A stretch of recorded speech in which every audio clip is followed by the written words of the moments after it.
তারেক রহমান মায়ের জন্যে, দেশের জন্যে, দলের জন্যে, জনগণের জন্যে আমার ধারণা যে কোনো সময় তিনি দেশে এসে পৌঁছবেন। তিনি অচিরেই দেশে ফিরছেন। বেগম খালেদা জিয়ার অসুস্থতার খবরের সাথে সাথে একই সাথে তার সন্তান জনাব তারেক রহমান দেশে ফিরছেন না কেন, কবে ফিরবেন, এই আলোচনা ভীষণ ডালপালা মেরেছিল, তর্ক বিতর্ক হয়েছে। এমনকি জনাব তারেক রহমানকে একটা স্ট্যাটাস দিয়ে তার কিছু সমস্যার কথা জানাতে হয়েছে। গতকাল সর্বশেষ অবস্থা দেখে মনে হচ্ছে তিনি অচিরেই দেশে ফিরছেন। সেটা মনে করার যথেষ্ট কারণ আছে, সেটা নিয়ে কথা বলতে চাই। তার আগে বেগম খালেদা জিয়ার আসলে শরীরের অবস্থা কেমন সেটা নিয়ে একটু কথা বলা দরকার। তিনি ভেন্টিলেশনে আছেন কি না এটা নিয়ে গতকাল সারাদিন ডিবেট হয়েছে। কেউ কেউ বলছেন ভেন্টিলেশনে, কেউ কেউ বলেছেন লাইফ সাপোর্ট, ফুল লাইফ সাপোর্টে আছেন, নানা রকম কথাবার্তা। আমি সর্বশেষ প্রথম আলোর একটা রিপোর্টে দেখলাম যে তারা খোঁজখবর করে এটা জানাচ্ছেন তিনি ভেন্টিলেশনে আছেন, যদিও তার আগে বিএনপির একজন গুরুত্বপূর্ণ নেতা আহমেদ আজম খান এটা আমাদেরকে জানিয়েছিলেন। অফিসিয়ালি আসলে আমরা বিএনপির পক্ষ থেকে তেমন কোনো স্টেটমেন্ট এখনও পাইনি, কিন্তু আমরা এর পরবর্তীতে দেখলাম বিএনপির স্থায়ী কমিটির একটা বৈঠক হয়েছে, জরুরি বৈঠক। সেই বৈঠক শেষে জনাব সালাউদ্দিন আহমেদ, খুবই সিগনিফিক্যান্ট নেতা বিএনপির, তিনি জানিয়েছেন তারেক রহমান আর খুব বেশি দেরি করছেন না, তিনি খুব দ্রুতই দেশে ফিরছেন। তাতে আমরা বুঝতে পারি বেগম খালেদা জিয়ার আসলেই অবস্থার অবনতি হয়েছে। আমি গতকাল একটা ছোট ভিডিওতে বলেছিলাম আমরা চাই, আমরা দোয়া করি তিনি আমাদের মাঝে ফিরে আসুন, তিনি আমাদের মাঝে আরও বেশ লম্বা সময় থাকুন। এখন যারা তারেক রহমান ফিরে আসা নিয়ে যে কতগুলো অঙ্ক মেলানোর চেষ্টা করছেন অনেকে, সেগুলো একটু বলে। একটা হচ্ছে আইন উপদেষ্টা গতকাল বলেছেন যে সরকারের দিক থেকে তো বাধা নেই, তারা জনাব তারেক রহমানের নিরাপত্তাজনিত যদি কোনো সমস্যা থাকে সেটাও তারা দেখার চেষ্টা করবেন। এটা একটা গুরুত্বপূর্ণ বিষয়। সরকার দফায় দফায় বলেছে তারা কোনো ব্যারিয়ার তৈরি করছেন না।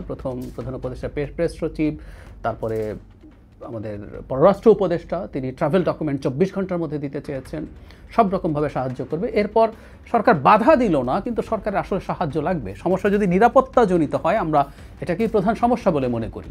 দেশের অভ্যন্তরে এবং বৈদেশিক অনেক শক্তি জনাব তারেক রহমানকে যদি হত্যা করতে পারেন, অনেক সুবিধা তাদের হবে, তাদের আছে। সেই কারণে তিনি যদি রাষ্ট্রীয় এক্সট্রা নিরাপত্তা পান, সেই সূত্রে জানা যায় যদি নির্বাচনের তফসিল ঘোষণা করা হয়ে যেত, তাহলে তিনি তার এই সিকিউরিটি থ্রেটের কথা জানালে এসএসএফের নিরাপত্তা তিনি পেতে পারতেন। মানে অন্যান্য যে বাহিনীগুলো আছে সেই তুলনায় স্পেশাল সিকিউরিটি ফোর্স বা এসএসএফের নিরাপত্তা নিশ্চিতভাবেই তার জন্য অনেক বেশি বেটার কাজ করতো, অনেক বেশি কাজ করতো। এসএসএফ আমরা সাধারণ অর্থে জানি, আমি এসএসএফের আইনটা দেখছিলাম, 21 সালে এটা নতুন করে হয়েছে, আবার আগে তো ছিলই। তো সেই আইনে রাষ্ট্রপতি এবং আমরা সোফার যেটা জানি আর কি, যে রাষ্ট্রপতি এবং প্রধানমন্ত্রী মূলত এই এসএসএফের নিরাপত্তার সুবিধা পাবেন বাই ডিফল্ট। এখন যেহেতু প্রধানমন্ত্রীর জায়গায় প্রধান উপদেষ্টা আছে, তিনি পাচ্ছেন। আর রাষ্ট্র বা সরকার চাইলে যে কোনো সময় যে কোনো ব্যক্তিকে, বিদেশি বা দেশি যে কোনো ব্যক্তিকে অতি গুরুত্বপূর্ণ ব্যক্তি হিসাবে ঘোষণা করে তাকে এসএসএফ নিরাপত্তা দিতে পারেন। আমাদের নিশ্চয়ই চোখে পড়েছে গতকালই সরকার একটা প্রজ্ঞাপন জারি করে বলেছে বেগম খালেদা জিয়া এখন থেকে অতি গুরুত্বপূর্ণ ব্যক্তি, তাকে সেটা ঘোষণা করা হয়েছে। সেই প্রজ্ঞাপনে তাকে এসএসএফের নিরাপত্তাও দেয়া হবে সেই ঘোষণার মাধ্যমে। কেউ কেউ বলার চেষ্টা করছেন এটার মাধ্যমে জনাব তারেক রহমানকে এসএসএফের নিরাপত্তা দিয়ে দেয়া যাবে তার সন্তান হিসেবে। আমার কাছে কথাটা সঠিক বলে মনে হয় না। আমরা এই যে আইনটা আমি পড়ছিলাম, বাহিনীর ক্ষমতা ও দায়িত্ব আর্টিকেল ধারা 8-এর 3-এ আছে একদম স্পষ্টভাবে বাহিনী রাষ্ট্রপতি, প্রধানমন্ত্রী বা ক্ষেত্রমতো অন্তর্বর্তী সরকারের প্রধান উপদেষ্টা এবং অতি গুরুত্বপূর্ণ ব্যক্তির নিরাপত্তার বিঘ্ন ঘটাইতে পারে এরব ব্লা ব্লা ব্লা। তার মানে যাকে ঘোষণা করা হবে, এবং আমি প্রজ্ঞাপনটা পড়ে দেখলাম খালেদা জিয়ার পরিবারের কথা উল্লেখ নেই, শুধুমাত্র বেগম খালেদা জিয়াকে এই অতি গুরুত্বপূর্ণ ব্যক্তি ঘোষণা করা হয়েছে এবং তাকে এসএসএফ সুবিধা দেওয়া হচ্ছে। একটা কথা আমরা মনে রাখবো, রাষ্ট্রপতি এবং প্রধানমন্ত্রীর বাইরে তার পরিবারের সব সদস্য এসএসএফের নিরাপত্তা বাই ডিফল্ট এভাবে পেয়ে যান না। সুতরাং বেগম খালেদা জিয়ার এই এসএসএফ জনাব তারেক রহমানকেও কাভার করবে, আমার কাছে এটা সঠিক বলে মনে হয় না। আমি ধারণা করি বেগম খালেদা জিয়ার ওখানে এসএসএফ থাকার কারণ হচ্ছে জনাব তারেক রহমান যখন তাকে দেখতে যাবেন সেই জায়গায় যেন তিনি সিকিওর থাকেন। নাহলে বেগম খালেদা জিয়া যেহেতু ওখানে আছেন এবং তিনি খুব পটেনশিয়াল মারাত্মক থ্রেটের মধ্যে আছেন, আমার কাছে সেটাও ঠিক মনে হয় না। তিনি অত্যন্ত অসুস্থ একজন মানুষ। বাংলাদেশে যারা মনে করেন বেগম খালেদা জিয়া আর অনেক বড় বাধা তৈরি করছে, সেটা আসলে তাদের ওই রকমভাবে তার উপর আক্রমণ, হামলা হওয়ার সম্ভাবনা তুলনামূলকভাবে কম। এই কারণে জনাব তারেক রহমান, আমি যতদূর বুঝতে পারি, তাকে এসএসএফ নিরাপত্তার জন্য আলাদাভাবে অতি গুরুত্বপূর্ণ ব্যক্তি ঘোষণা করতে হবে। সরকার সেই কাজটা হয়তো করবে, আমি আবারও বলছি নিশ্চিত নই। এটা তফসিল হয়ে গেলে তখন তার জন্য এইটা পাওয়া সহজ হয়, বা তার আগেও এটা ইনফ্যাক্ট যে কোনো সময় করতে পারে। এটা তফসিলের সাথে সম্পর্ক নেই, আমি আইনটা পড়লাম, সরকার যে কোনো সময় ঘোষণাটা করতে পারে।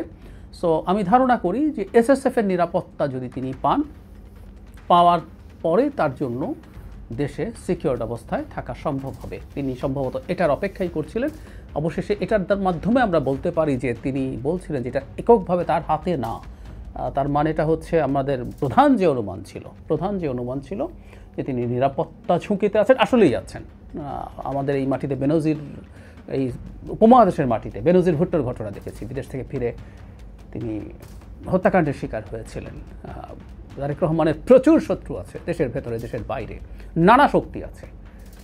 বিএনপিকে ভেঙে দেওয়া, বিএনপিকে ধ্বংস করে দেওয়া, দিলে বহু রাজনৈতিক ব্যক্তির, অরাজনৈতিক ব্যক্তির, দেশের খেলোয়াড়, বিদেশের খেলোয়াড়, নানা জনের নানা বেনিফিট আছে। সুতরাং সেই চেষ্টা হতে পারে উনি এটার জন্যই হয়তো বা অপেক্ষা করছেন। তবে এটুকু মোটামুটি নিশ্চিতভাবে বলা যায় শেষ পর্যন্ত তিনি খুব বেশি সময় নেই আর আসছেন। কেউ বলতে পারেন যে দলের পক্ষ থেকে বহুবারই বলা হয়েছে তিনি অচিরেই আসছেন, এই মাসে আসছেন, ওই মাসে আসছেন। এটাও সেই রকম কিনা আমি মনে করি না, কারণ গতকাল স্থায়ী কমিটির বৈঠকের পর নিশ্চয়ই এই ইস্যুটা নিয়ে আলোচনা হয়েছে এবং জনাব তারেক রহমান ফাইনালি একটা সিদ্ধান্ত নিয়েছেন। এবং আমি মোটামুটি নিশ্চিত যে সরকারের সাথে তার নিরাপত্তার ব্যাপারে সিরিয়াস কথাবার্তা এবং আলোচনা হয়েছে, সিদ্ধান্ত হয়েছে। এবং এটা অবশ্যই বেগম খালেদা জিয়াকে যে এসএসএফ দেওয়া হচ্ছে সেটা সাথেই হয়ে যাচ্ছে, ব্যাপারটা এই রকম নয়। আমরা আশা করি তিনি দেশে ফিরে আসবেন অচিরেই। এই ফিরে আসাটা অবশ্যই, বারবার বলছি, সব কিছু যদি সিকিওর থাকে তাহলেই তার আসা উচিত হবে।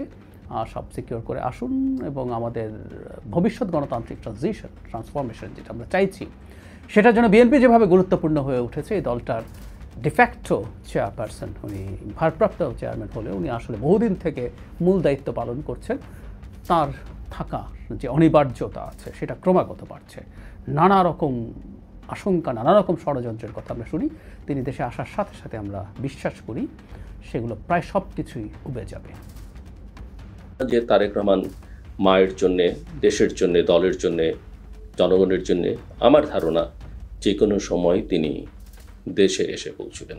গত কয়েকদিন ধরে তার একটা ফেসবুক পোস্ট নিয়ে অনেক কথা বলেছেন, কিন্তু এটা আসলে তার ব্যক্তিগত পারিবারিক সিদ্ধান্ত এবং দলীয় সিদ্ধান্ত হতে পারে, কারণ তিনি ভালো বোঝেন তার অবস্থা কি। এটা আপনি বলা সম্ভব নয়। আমরা বিশ্লেষণ করতে পারি, আমাদের প্রত্যাশা থাকতে পারে, কিন্তু কাউকে ছোট করে দেখাবার কোনো সুযোগ নেই। কে কার মাকে ভালোবাসে, কে কার বাবাকে ভালোবাসে, কে তার পরিবারের সদস্যদেরকে ভালোবাসে, তাদের সম্পর্ক কী রকম, এই রকম জাজমেন্টাল হওয়া কিন্তু আমাদের একেবারেই উচিত নয়।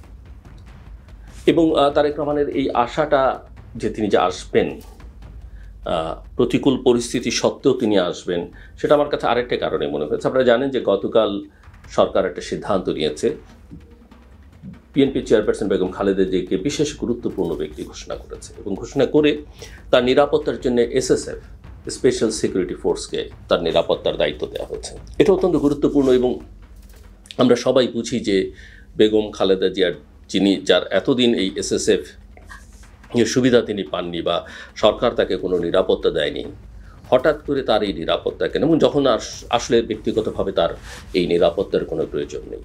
আমার কাছে গুরুত্বটা অন্য জায়গায় মনে হয়েছে। আমার কাছে মনে হয়েছে যে তার যে ক্রিটিক্যাল কন্ডিশন, সেই জায়গায় হসপিটালে সামগ্রিকভাবে আমরা ইতিমধ্যেই দেখেছি যে হসপিটালকে প্রায় খালি করে ফেলা হয়েছে, ওই এলাকাকে একেবারে জনগণকে না যাওয়ার জন্য বলা হয়েছে এবং এসএসএফ পুরো নিয়ন্ত্রণ নিয়ে নিয়েছে।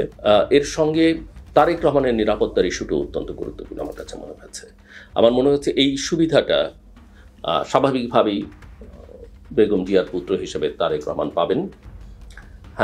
এটা স্থায়ী হবে কিনা সেটা বলা মুশকিল, কারণ বেগম জিয়ার জীবন মৃত্যুর সঙ্গে এই সিদ্ধান্তটা হয়তো জড়িত থাকবে, কারণ সেভাবেই বলা হয়েছে, ওনাকে দেওয়া হয়েছে এবং ওনার পরিবারের সদস্য হিসেবে তারেক রহমান সেটা পাবেন। এটা শেখ হাসিনা সরকারের সেই স্থায়ী ব্যবস্থা নয়, টেম্পোরারি ব্যবস্থা।